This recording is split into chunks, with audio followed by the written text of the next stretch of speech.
Remédio para a ansiedade. Nívia Soares traz uma palavra abençoada de como vencer a ansiedade com a ajuda da palavra de Deus. Que Deus traga refrigério e paz para a sua alma. Deus te abençoe. Mateus, capítulo 6, a partir do verso 25. Estou aqui no verso 28, diz assim: por que vocês se preocupam com roupas? Vejam como crescem os lírios do campo, eles não trabalham nem tecem. Contudo, eu lhes digo que nem Salomão, em todo o seu esplendor, vestiu-se como um deles. Se Deus veste assim a erva do campo, que hoje existe e amanhã lançada ao fogo, não vestirá muito mais a vocês, homens de pequena fé? Portanto, não se preocupem dizendo: que vamos comer, ou que vamos beber, ou que vamos vestir? Pois os pagãos é que correm atrás destas coisas. Mas o Pai Celestial sabe que vocês precisam delas. Busquem, pois, em primeiro lugar o reino de Deus e a sua justiça, e todas essas coisas lhes serão acrescentadas.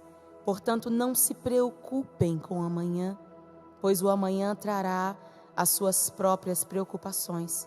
Basta a cada dia o seu próprio mal. A ansiedade, ela é um desses inimigos que impede muitas vezes a nossa paz, que impede a nossa pureza, e às vezes essa ansiedade, ela chega a níveis tão terríveis que ela impede, ela atrapalha os nossos relacionamentos em volta, ao redor de nós, e atrapalha também o nosso relacionamento com Deus, porque quando a gente está ansioso e inquieto, a gente não consegue ouvir Deus, a gente não consegue discernir a voz do Senhor entre as muitas vozes que se levantam.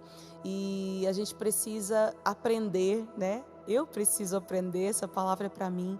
Precisamos aprender com Jesus a lição que Ele dá a respeito da ansiedade.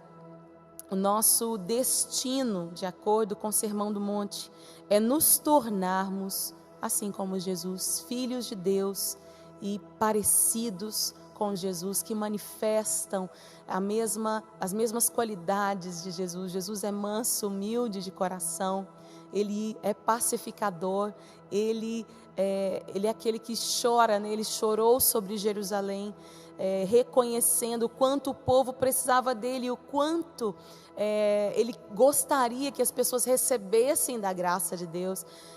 Jesus é puro de coração, não existe nele nenhuma mácula, não existe nele nenhuma segunda intenção, não existe nele nenhuma mentira, nenhuma treva. Deus é luz e não há nele treva nenhuma, e Ele quer que sejamos parecidos como seu Filho Jesus. E o propósito central aqui, quando nós vemos essas qualidades do reino dos céus, é que sejamos como Jesus. Às vezes o dinheiro e a falta dele, ou a falta do dinheiro, ele dificulta a nossa habilidade de andar nas atitudes do reino, né? Muitas vezes as nossas necessidades, elas falam tão alto e nós ficamos tão ansiosos por causa disso, por causa do dinheiro, né?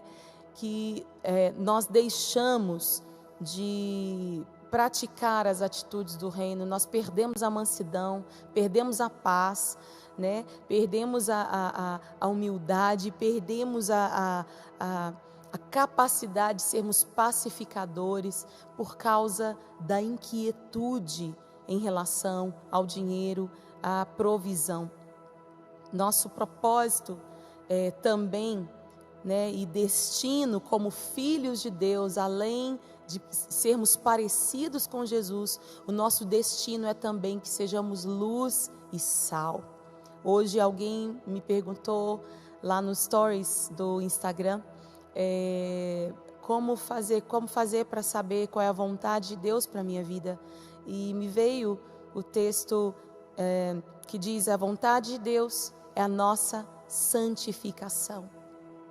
Sim, a vontade do Senhor para nós é que sejamos santos, é que sejamos separados, venhamos nos separar das mazelas deste mundo, no sentido das concupiscências deste mundo, daquilo pelo qual as pessoas se estapeiam neste mundo, que a gente venha se separar disso, dessa contenda, esse espírito de ambição que o mundo segue, no qual vale tudo, vale pisar sobre pessoas, vale dizer mentira, vale tudo para ter dinheiro e posição. A gente precisa fugir disso, fugir da imoralidade, como diz o texto.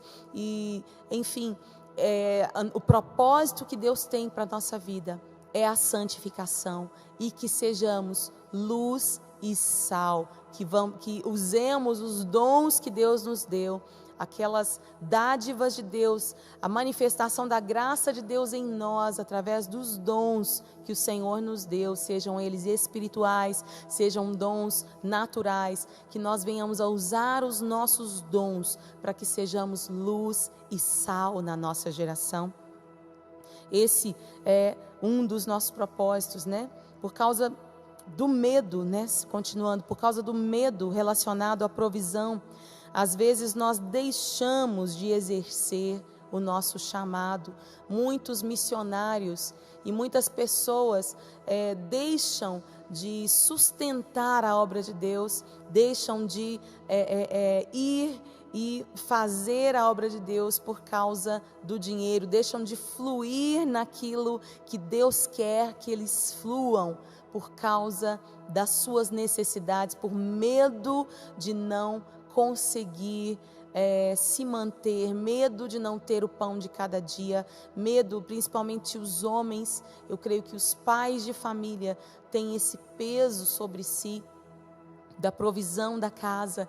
E quantas vezes eu já vi pais de família, né, até aqui em casa, né, preocupados com a provisão da casa, com o sustento dos filhos, da esposa. E, enfim, isso acaba se tornando um peso, e por causa desse peso, nós deixamos às vezes de cumprir propósitos de Deus para a nossa vida, em termos de ser luz e ser sal para as pessoas, e até mesmo de Deus nos usar para sermos provisão na vida de outras pessoas. A ansiedade, ela tem sido um problema tão terrível. E eu creio que durante este tempo que a gente está vivendo esse ano, durante esta circunstância que estamos vivendo, muitas pessoas estão adoecendo não por causa de um vírus, mas por causa da ansiedade, do medo em relação à provisão. Muita gente está ficando com a mente comprometida, pessoas pensando em tirar a própria vida. E, enfim, depressão, coisas relacionadas diretamente à ansiedade. E eu creio que a ansiedade afeta todas as áreas da nossa vida. A área da saúde, a área da nossa mente, nossos pensamentos, nossos relacionamentos e por aí vai, né? Os médicos, eles dizem que muitas doenças que se manifestam no corpo estão diretamente ligadas à ansiedade, né? Por causa da ansiedade, as pessoas se alimentam mal, não se alimentam, comem o que não precisam, ou não comem, né? Ou não cuidam bem do seu próprio corpo, e por causa disso doenças são desenvolvidas, doenças psicossomáticas são desenvolvidas. O câncer é uma doença que tem uma ligação forte, não é a única ligação, mas tem uma ligação forte com a ansiedade, e eu creio que a gente só tem a perder. E por causa disso, Jesus faz essa advertência em relação à ansiedade. Jesus nos adverte que a gente não planeje a nossa vida com as lentes, através das lentes da ansiedade. Que a gente não planeje, não olhe para o futuro através das lentes da ansiedade, mas o Senhor Jesus nos convida nesse texto a olharmos Ele como futuro.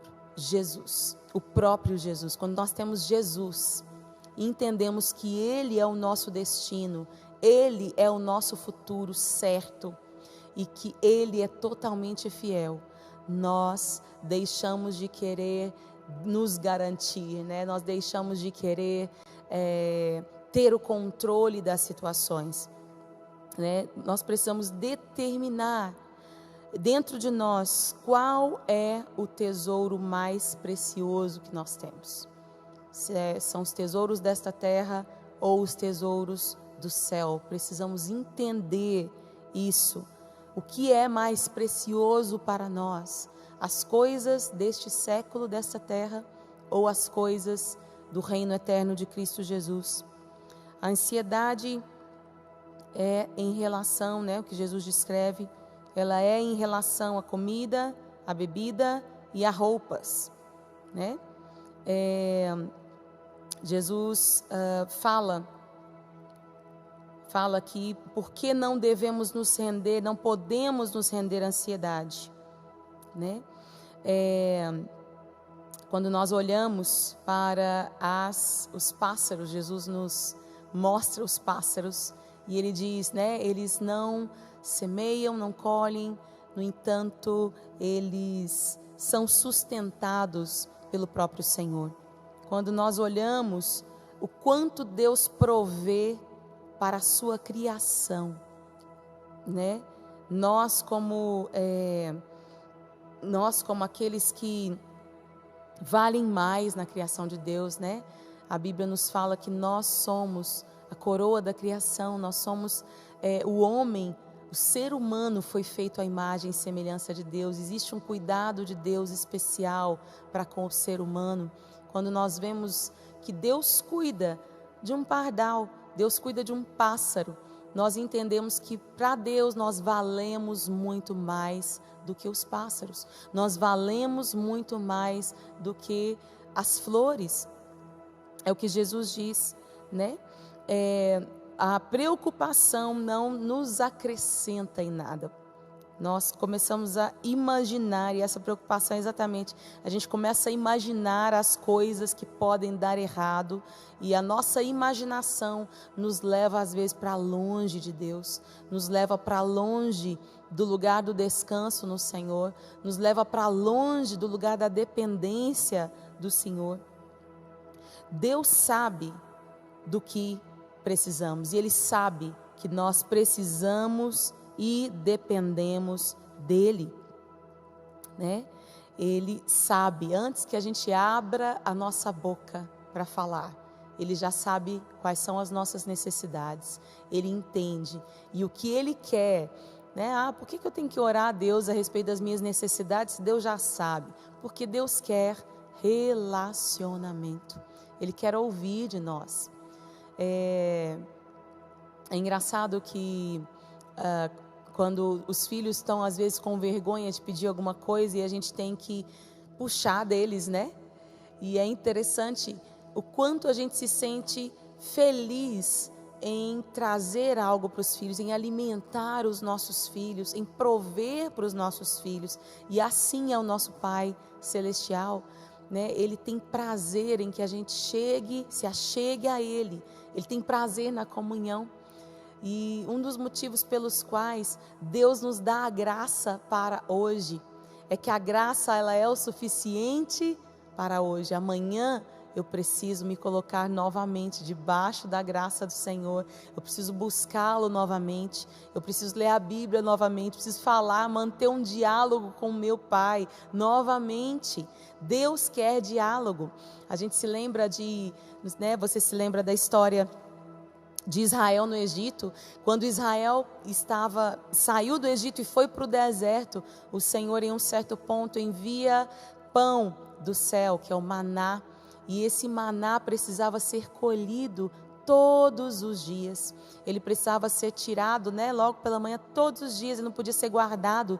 Se ele fosse guardado, ele se estragava. O único maná que não se estragava era o de sábado. Eles colhiam na sexta e no sábado eles colhiam o suficiente para os 2 dias, para que no sábado eles não precisassem colher. Foi uma determinação do Senhor, e era o único dia que eles podiam guardar o maná para o dia seguinte. Mas no mais, o maná não podia ser guardado, porque se as pessoas tentassem fazer uma provisão de maná, né, por causa do medo de não ter o que comer, elas seriam atacadas pela avareza naquele momento, né, e sucumbiriam à tentação de acumular mais e mais maná, e então outras pessoas passariam por falta, e aquele maná se estragaria, não podia guardar. O maná era para cada dia. Durante 40 anos no deserto, Deus sustentou o povo dia após dia, após dia, cada dia, um dia por vez. Deus sustentou o povo com o maná, com o pão dos céus. E o Senhor tem uma graça diária para nós, e nós precisamos ir buscar. Precisamos nos colocar debaixo dessa graça, como? Lendo a Bíblia, falando com o Senhor, deixando Ele falar conosco, adorando ao Senhor, estando, permanecendo diante dEle, exercitando um coração agradecido ao Senhor. Por mais que às vezes a gente passe por tantos problemas, nós temos ainda muitos motivos para agradecer ao Senhor, e a gratidão, ela é um atrativo da presença de Deus, da graça de Deus sobre as nossas cabeças, sobre as nossas vidas, e ela é um remédio, um antídoto contra a ansiedade. A gratidão, escreva isso, a gratidão é um antídoto contra a ansiedade.